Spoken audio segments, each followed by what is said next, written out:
बरतवा हो चढ़ते सवनवा सैया गइल गुजरतवा हो कैसे जाई बदेवे घरे पिया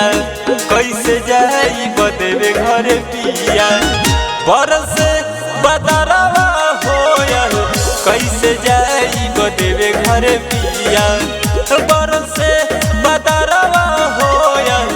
कैसे जाई बदेवे घरे पिया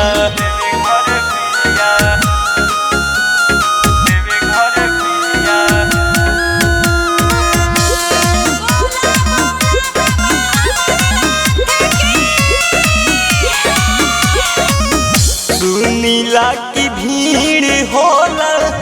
भोला के दुआरी बड़ी सोच सोच जिया घबराता हो रहती तो संग ही पिया देवे घर ले जाती पिया भोला जी के दर्शन करती हो पहिले पाहिल भूखल बानी सावन के सुमारी हो पहिले पाहिल भूखल बानी सावन के सुमारी हो कैसे जाई बदेवे घरे पिया कैसे जाई बदेवे घरे पिया बरसे बदरवा हो कैसे जाई बदेवे घरे पिया बरसे बदरवा हो कैसे जाई बदेवे घरे पिया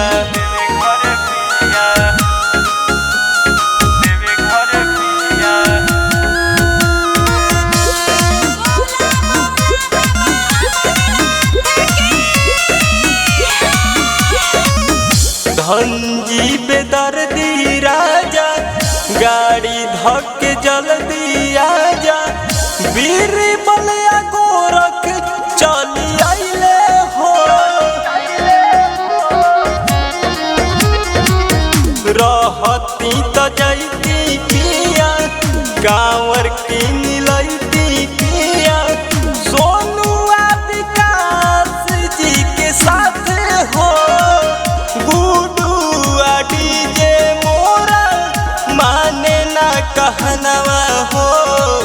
गुडुआ डीजे मोरा माने ना कहनवा हो कैसे जाई बदेवे घरे पिया कैसे जाई बदेवे घरे पिया बरसे बदरवा हो कैसे जाई बदेवे घरे पिया बरसे बदरवा हो